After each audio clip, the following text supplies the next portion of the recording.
Features of functions 5.3. Ready, set, go. Alright, so we've got a couple graphs here first off. Now we should know already looking at this that number 1 is a linear function and number 2 is an exponential function. Right, because exponential has the 3 times 4 and then it's also got to the x power. That to the x power is really important. Whereas linear 3 times x, which means repeated addition, and then the minus 5, the starting. So there's our y-intercept at -5. Then we're adding 3 each time. So our slope is 3 over 1. So from this point we go up 3 over 1, up 3 over 1. So we put those points in. Then we got to think, what happens with a linear function? Okay, and we go the opposite way. Well, it's a line, but it just keeps going, right? So thinking to that function, okay, that domain of that function, my graph is going to keep going to the right. Remember, the domain only deals with the x-axis, okay, and it's going to go to the left. So in other words, if we were able to take this and rotate it down, so it was on the x-axis, would it keep going to the right? Would it keep going to the left? It would. So because of that, we're going to keep going to infinity, right? Remember, we call that infinity, and to the left we call negative infinity. So my domain here is negative infinity to positive infinity, or you could write it this way. Okay. Another way, when it's negative infinity to all positive infinity, you could put all real numbers. Okay, that one works as well. So either one of those is what you can do for linear. So pretty much all linear are going to have that domain. Okay, all linear functions are going to have that domain. The only linear line that wouldn't would be a vertical, but then it's not a function, so that one doesn't count. Alright, number 2. 3 times 4 to the x. So 3 is our start, and we're multiplying by 4 each time. So notice here that we're counting by 4s. Okay, so I start at 3 would be right about here. Okay, as I go to the right, so 1, it would be 12, right? 3 times 4 is 12. Then I go to the right would be 48, and we'd keep going up. Now what happens as I go to the left? Okay, well, what's 3 divided by 4? That's 3/4, which is 0.75, so it'd be about 0.75. Then, you know, it'd keep getting lower till it got really close to 0. But it keeps going in both directions. Okay?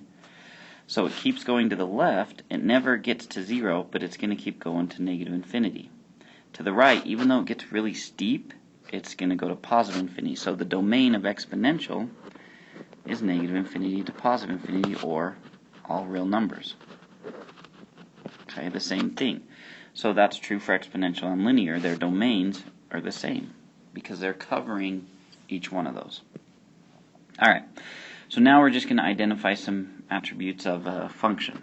So that's talking about our 8 ideas. So domain, range, where it's increasing, decreasing, the max, the min, the x-intercept, and the y-intercept. So those are the ones we're looking at. We can also talk about, is it a function or not? Is it discrete or continuous? Okay, those are 2 more. So discrete or continuous. Is it a function, yes or no? So we look at this one first. Is it a function? Well, for every input, there's only one output. It passes a vertical line test, so yes, it's a function. Is it discrete or continuous?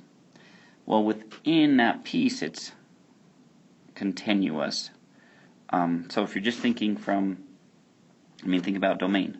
The furthest left we go is -5, so we start at -5. The furthest right we go is 2, but it's actually not included because it's got that hollow circle. So I'd put a parentheses next to the 2. So that's our domain. So within that domain, yes, it's continuous. Okay, within our domain. But outside of that domain, if we think about the whole possibilities, it would be discrete because it stops, right? So it kind of depends on which one you want to decide and look at, as long as you understand that part.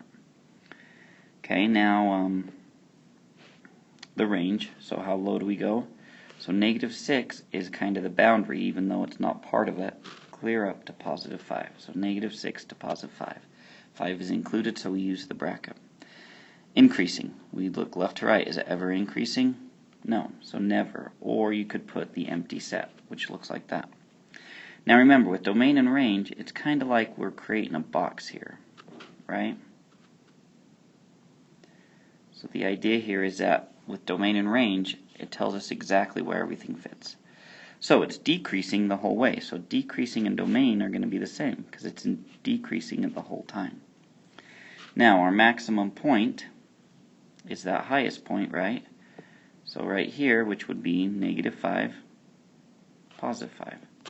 And that's a point. Our minimum looks like it would be right there, so it would be really close to that. It would be, you'd probably go like 1.9 and negative 5.9. If you put negative 6, I would accept that as well. Now, x-intercept and y-intercept. Y-intercept, pretty easy to see. Remember that y-intercept always has an x value of 0, and then it's got a y value of negative 3 in this case. The x-intercept always has a y value of 0, and it looks like it's about negative 1, negative 2.9. We'll say something close to that. So there we go. There's all the information we need for our graph number 3. Okay, now let's look at number 4. So I'm going to erase and you reuse that space. Okay, so number 4. Is it a function? Yeah, it passes a vertical line test, so function, yes. Is it discrete or continuous? It's kind of the same idea. Discrete, if you're thinking, well, it stops right here so it doesn't keep going, then you'd call it discrete. If your thought process is, well, according to the domain, it is continuous. You could put continuous according to the domain. Okay? But you've got to kind of highlight what reason for that. Now, this arrow tells us keeps going, so as we go to the left, it's going to negative infinity. So our domain starts at negative infinity and goes until we get to 1, 2, 3, 4. 4. Okay? That's our domain.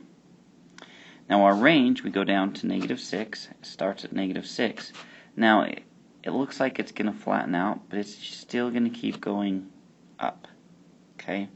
Very slowly, but it's going to keep going up. So we'd call that positive infinity because we're going up. And we won't stop going up. So as we look left to right, is it increasing? No, never. So once again, never, or that empty set. Decreasing, yeah, same as the domain again. From negative infinity to 4, it's decreasing. Now, a maximum.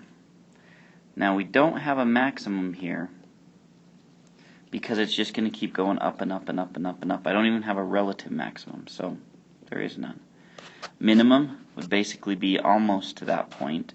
So if you wrote 4, negative 6, I would accept it, but technically it's more like 3.9, negative 5.9. Okay? X-intercept. Okay, is it ever going to get up to an x-intercept? Not that we can see. Probably eventually. Okay? The only issue we may run into is, I guess this would have to do with our range. Let's say, looking at this, it kind of looks like an exponential. And I think that it might never get past negative 1. So let's change our range to negative 1. So there would be no x-intercept. Y-intercept, pretty easy to see, 0, negative 2. Because you got to remember with exponentials, they have what we call that asymptote, that place that they're never going to cross. Never going to go below here. It's going to get as close as it can to it, but never below. Well, if we flip that around and stop it, it kind of looks like this one. So we should probably go with that for our range. Alright. Okay, moving on. So same idea here for 5 and 6 and 7 and 8. So a lot of practice at this, okay? So let's write, we've got our domain, our range, increasing, decreasing, our maximum, minimum, our x-intercept, and our y-intercept. And I always write them this way because that reminds me that these are all points and these 4 are all intervals. Okay, so looking at 5, it's going to keep going down, but it looks like it's going to keep going to the left and to the right. So for that domain, negative infinity to positive infinity. Now, as it goes to the right, it looks like it's leveling out. I would say it's like an exponential, so we have an exponential here. So that would be an asymptote at negative 3. So our range is going to keep going down to negative infinity. That's where it starts, but it never gets past that 3. Okay, so our range is going to go up to that point. So our increasing, as we look left to right, it's always increasing. So that's the same as the domain, from negative infinity to infinity, or all reals. So that means it never decreases. Now our maximum is getting to negative 3, but we don't really have one, so we would write none. Our minimum, we don't have one either. Okay, on some of these functions we don't. X-intercept looks like it's there at negative 5, so negative 5, 0. A y-intercept looks like it's almost up to, is that counting by 2's? Oh crap, I think it's counting by 2's. So that should be 4. Sorry. It's counting by 2, so almost to 4, so it would be 0, like 3.8 maybe, 3.9, one of those two. Okay, and there we go for number 5. Is it continuous? Yes, because it doesn't stop going to the right or left, so we can't call this one discrete at all. So it is continuous, and yes, it is a function, because it'll pass that vertical line test. Okay, so there's that one. Now let's take a look at number 6. Okay, number 6. Now this one definitely is discrete, right? Because even if we talk about the domain from here to here, okay, it's still going to have pieces that aren't connected, right? So our domain would be from negative 4 to 1, 2, 3, 4, 5 to 5. Our range, negative 4 to the highest, 2. Okay, now we've got some increasing and decreasing going on here, right? So I increase from here to here and here to here. But remember, we just, like the football field, we just talk about the yard line. So negative 4 to 0, and then again from 4 to 5 is where it's increasing. So I go negative 4 to 0. Then we use that U to meaning union. We jump over a piece, and then we go from 4 to 5. So now where is it decreasing? Would be right here from 1 to 3. So 1 to 3. Pretty simple, right? We like these kind. Okay, now, do we have a maximum? Yeah, right there at 5, 2, because it's a point. Do we have a minimum? Right here at negative 4, negative 4. Do we have an x-intercept? We actually have 2 of them. One at 0, 0, and one at 1, 0. Do we have a y-intercept? Only one at 0, 0. And apparently these bells are going to be bothering us the whole time. Okay, now 7 and 8, notice that these look a lot like 1 and 2, right? Exponential and linear. So, we know what our domain is going to be on those.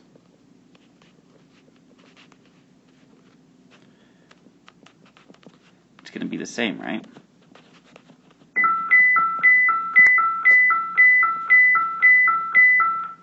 Apparently I shouldn't do this when bells are ringing, huh? So, we already know for both of them the domain keeps going to positive infinity and to negative infinity on both. Positive infinity to negative infinity. So that's my domain, negative infinity to positive infinity, because we always go left to right. Alright, now with the range, for linear, the range is always going to be, oh, I guess now we should probably just focus on one, right? Okay, we know they're both going to be functions, yes. Okay, and they're both going to be continuous. So now, focusing just on this exponential here. So the range is going to go up to positive infinity. But down here has got that asymptote at 0 that it's never going to pass. So we go from 0 to infinity. Now as we look left to right, it's always going to be coming down, so there's never a time where it's increasing. And decreasing is the same as the domain. Which, if we look at our linear, it's going to be the same idea for both of these. So let's write them in this because this works for both of them, huh? Okay. Now, a max and a minimum, we're never going to have a maximum and a minimum. They both keep going up, and this keeps going down. The exponential will keep going down. It'll never quite get to 0, so we really can't call 0 a minimum. So none and none. Now, the exponential will not have an x-intercept because it's never going to hit that. It does have a y-intercept at 0, 1. Okay, the linear has a y-intercept of about 0, 1.7 maybe, something close like that. And an x-intercept looks like of 2, 0. Okay, suppose I should write that in red instead. So this is red. So all the purple is the same for both of them, but it's the red that's different. So the range here is going to be negative infinity to positive infinity for the linear. It keeps going down and keeps going up. Okay, so exponentials and linears are pretty easy because often they don't have some of the pieces. Okay, so there we go. All right, now it says attributes of linear and exponential functions. Write a paragraph comparing and contrasting linear and exponential functions. Say, okay, use this information right here and write it in a paragraph. Okay, what do they have that's the same? The domain is the same. Okay, with linear and exponential, they're either always increasing or always decreasing, never both. So they share that. Okay, they don't have maxes or minimums, they share that. Now the x and y intercepts are going to be different, as well as the range. So those are the ones that are going to be different. So that's the differences. So you just need to kind of write about that and talk about what's the same and what's different and do it in a better paragraph form. I'm not going to write that one for you. You can write that on your own. You may also want to talk about them being continuous in functions, and you could also talk about their equations, how they look different. Alright, so now we're just going to take a look at finding equations and their rules for their functions. So the explicit and recursive. Remember, for recursive, we always like the f of 0 equals and f of n equals f of n minus 1 and then the growth. So on every single recursive we should see something like that, right?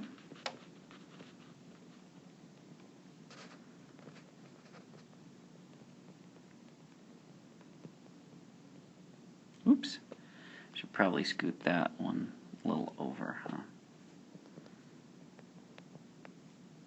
So f of n equals f of n minus 1. Alright, so, and we call them n and f of n because that's what it's labeled. Now, in order to get this to work, we need to go back to 0, right?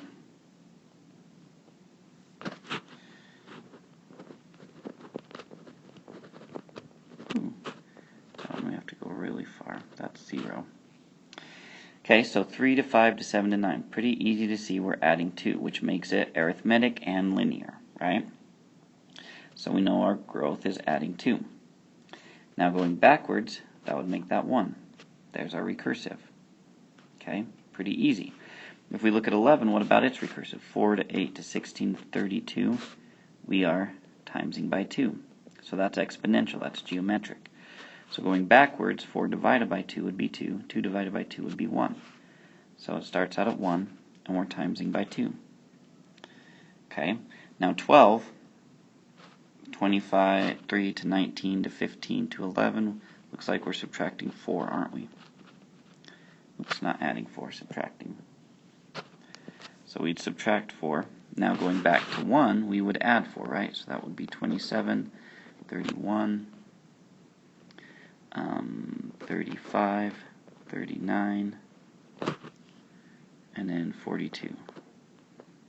Let's see, 5, 4, 3, 2, 1. So then 42 would be 0 and 46.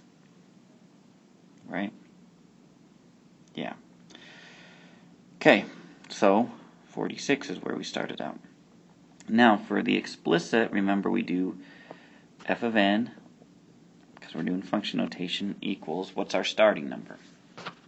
So f of n equals what's our starting number? F of n equals what's our starting number? Well, here it's 1. Here it's 46. Here it's also 1. Okay? And then what are we doing? Well, here we're adding 2. How many times? Multiple times, so we put the variable down. Here we're subtracting 4. How many times? Multiple times. So we times it by n. That's the repeated addition and subtraction. The exponential we're timesing by 2, so times by 2. How do we write repeated multiplication? As an exponent. And I shouldn't do x, I should do n. So there we go. Okay, now let's take a look at some more of them. So same idea. F of n equals f of n minus 1. And then we have f of 0, right? F of n equals f of n minus 1. And then we have f of 0 equals. Here we have f of n equals, f of n equals, f of n equals, and then f of n equals f of n minus 1, and f of 0. Remember, the only reason we're doing f is because we like to. I could name it g or h or I or k or l or whatever. But it's the same process. Okay? If we had different variables, if this was a different variable, we would use that same variable. So let's see what we got going on here. Okay, so 1, 3, 9. So could I times by 3? Yeah, that looks like it works, right? Could I add 2? Nope, so it's got to be times by 3. So going backwards, 1/3 times 3 would give us 1. So for 13, I go 1/3, and we're timesing by 3. For my explicit, I go, we started at 1/3, and what did we do? We times 3. How many times? N amount of times, repeated multiplication. Okay, the next one, 8, 4, 2. Well, we could subtract 4, but that wouldn't work. We could divide by 2, but we don't like to think about dividing by 2. That's the same as timesing by a half. So we're timesing by a half. Where do we start? Well, to go back 2, 1, 0, we go the opposite, times by 2, so 16, 32, 64. So we started at 64. So our equation is, where did we start? 64. What did we do? Times by 1/2. How many times? N amount of times, because it's repeated multiplication. Okay, the last one on this line, 7, 13, 19. Looks like we're adding, let's see, we could add 6. Yep. So, oh, wait, oh, crap. We've got to do some extra work, huh? Notice these ones we were each adding 1 each time on our intervals. Right? Same with these ones, adding 1. Even though they started at higher numbers, they were still adding 1. This one doesn't. So we need to kind of do some extra work here. So we've got the inputs here and f of n. So 0, 1, 2, 3, 4, 5, 6, 7, 8, 9, 10, 11, 12. So if you have to, sometimes it's a good idea to do this. So 6 we know is 7, 9 we know is 13, and 12 we know is 19. Now we know together we're adding 6, so to jump one at a time, we'd have to probably add 3. Nope, not 3. Right, because we've got 3. So what's 6 divided by 1 jump, 2 jump, 3 jump? So 2. We're adding 2. So 15, 17, 19. There we go. 7, 9, 11. There we go. So we're adding 2 each time. So where do we start? Well, 5, 3, 1, negative 1, negative 3, negative 5. So my linear function, we start at negative 5. What are we doing? Adding 2. How many times? N times. So 2 times n. So sometimes it helps to do a little bit of that. Okay, so 16, 17, and 18, the last one's kind of the same thing going on, right? So I have f of 0 equals explicit f of n, because we didn't change what numbers we're using here and here. So then f of 0 equals, f of 0 equals, and then f of n equals f of n minus 1. F of n equals f of n minus 1. F of n equals f of n minus 1. Okay? Now, 40, so 2, 4, 8. So if we're thinking about it, okay, so n f of n, we want 0, 1, 2, 3, 4, 5, 6, 7, 8, okay, for this one. So 8 is 16, 4 is 32, and 2 is 40. Alright, so how would we go from 40 to 32 in 2 jumps? So if it's, we don't know if it's linear or exponential, so let's try linear first. So 40 to 32, that's 12, right? 32 minus 40 is negative 12. Divide that by 2, it'd be subtracting 6 each time. So that would be, no, that's not making sense. It's 8, duh. I was going backwards, wasn't I? But in the wrong way of going backwards. So 32 minus 40 is negative 8, divided by 2 would be negative 4. So that would be 36. 32, let's check it. So 28, 24, 20, 16. Alright, so this would be 44, this would be 48. So we start at 48, and we're subtracting 4. So we start at 48, and we subtract 4 n amount of times, because we keep doing it. Okay, 17 should be easier to go backwards. 16 to 4 to 1. Well, we can't add or subtract here, we're dividing by 4. Or in other words, timesing by 1/4. Okay, so we're timesing by 1/4. So going backwards, we times by 4. 16 times 4 is 64. 64 times 4,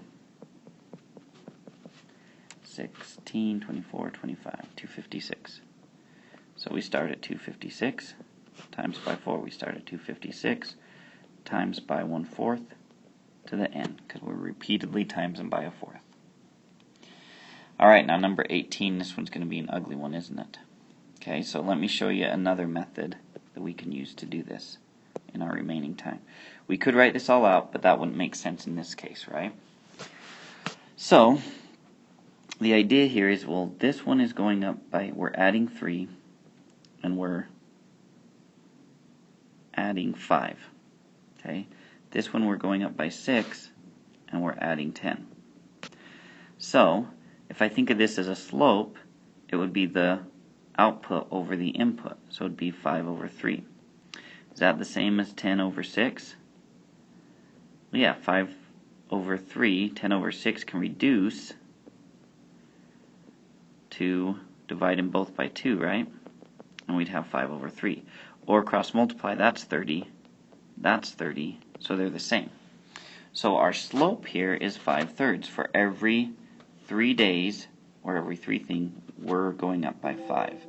So if we were to write this out in ones, okay, it would be adding 5/3 each time. So that would be kind of tough, right? So for the explicit, that makes it fairly easy. We go f of n equals, oh, now we need to figure out our starting point, don't we? So we know it's plus 5/3 n, but we don't know what our starting point is. Okay, but we do have an n and an f of n. So can't I replace this f of n with 5 and this n with 17? Okay, since we have those, yeah, we can do that. So 17 times 5, I'm almost running out of time, aren't I? It'll be 85. So 85 divided by 3. Okay, 5 is really 15/3, isn't it? So if we have negative 85/3 plus 15/3, that would be negative 70/3. Okay, which 70 can go into 3 can go into 70 69 times, so it would be negative 13 1/3. So that would be negative 13 1/3 plus 5/3 n. So my recursive f of 0 equals negative 13 1/3, and then it's f of n equals f of n, almost out of time, minus 1 plus 5/3. And there we go. Thank you.